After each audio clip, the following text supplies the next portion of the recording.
Salut, salut! Aujourd'hui, je vous présente la recette de beignets de farine.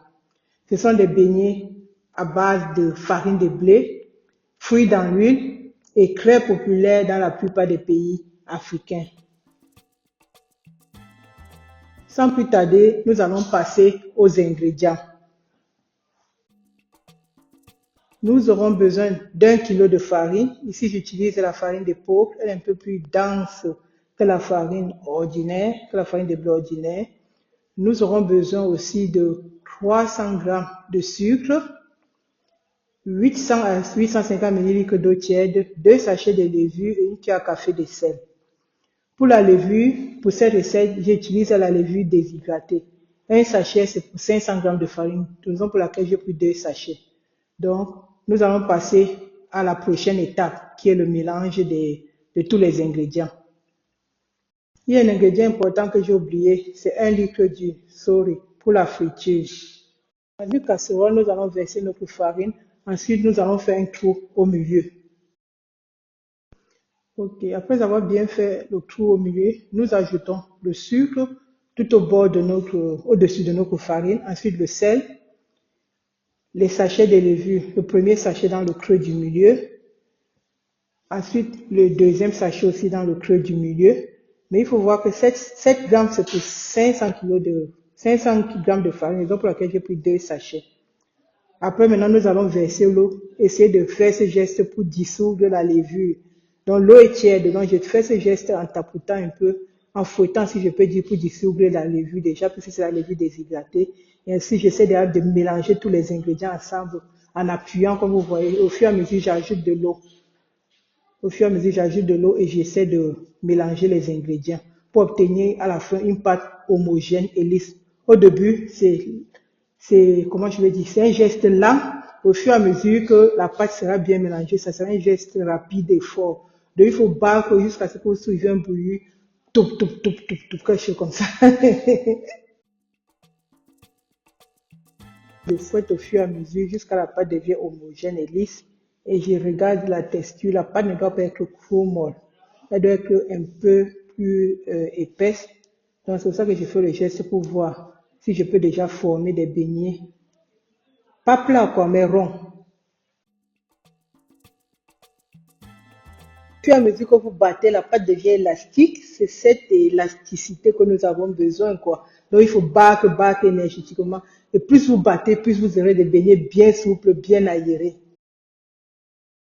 Bon, après avoir fait tout ça, notre pâte est belle, lisse, plus de, je peux dire, de grumeaux.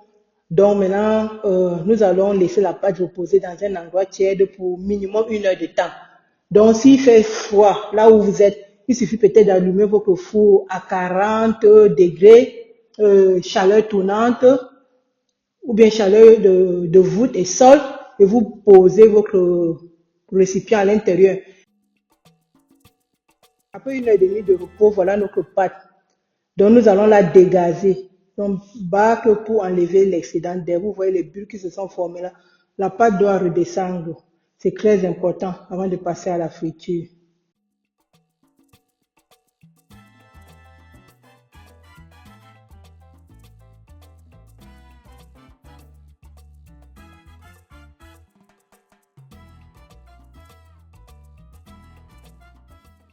Pour la friture, nous mettons notre casserole au feu avec l'huile dedans.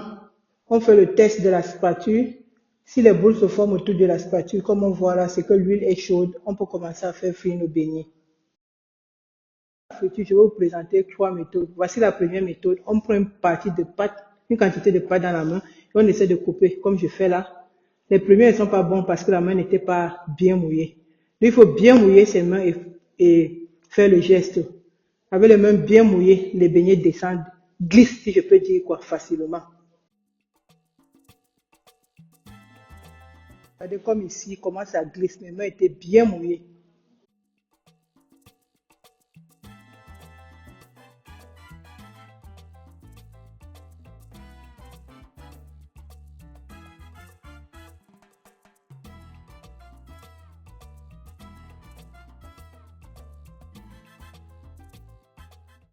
deuxième méthode est semblable à la première, sauf qu'on utilise les doigts. On n'utilise pas toute la main. On mouille les doigts. On prend une petite quantité de pâte qu'on introduit dans l'huile au fur et à mesure. Mais ici, on doit être vraiment très rapide parce que c'est boule par boule, boule par boule, boule par boule.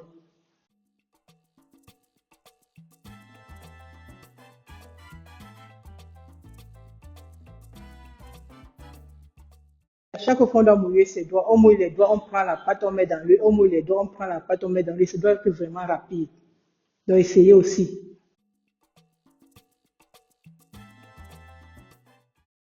Temps de pause, c'est le moment où les beignets doivent cuire, quoi. Il y a des moments où les beignets se retournent seuls. S'ils ne se retournent pas seuls, c'est pas grave. Vous retournez à l'aide d'une fourchette ou de l'écumoire et vous attendez qu'ils deviennent assez dorés à votre convenance et vous retirez avec l'écumoire et vous mettez dans une passoire recouverte de papier sulfurisé, je crois que c'est ce qu'on dit. Ensuite, pour la troisième méthode, c'est une méthode que j'ai observée aussi une dame faire. Elle était tellement rapide, je me disais que c'est facile, mais c'est pas facile. Donc, vous mouillez 2 cuillères, vous prenez une cuillère que vous introduisez dans la pâte, vous ramassez la pâte à beignet. La pâte à beignet, maintenant, vous poussez cette pâte dans l'huile à l'aide d'une autre cuillère. Au fur et à mesure, il faut cramper la cuillère, faire le geste rapide. J'ai essayé, mais c'est bon. Au bout de 3 fois, j'abandonne et je recommence avec la méthode 2 pour que ça aille. Sinon, je vais passer toute la nuit ici à faire les beignets. Ce n'est pas ma méthode à moi, mais je voulais quand même vous montrer qu'il existe cette méthode-ci.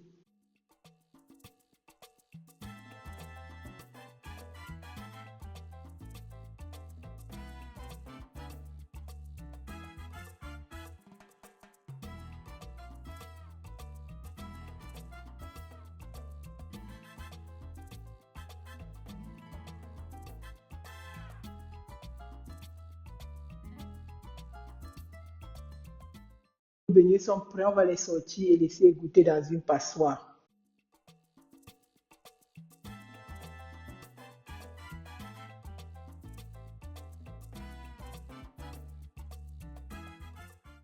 Et voilà, les beignets bien croustillants, bien dorés et bien moelleux.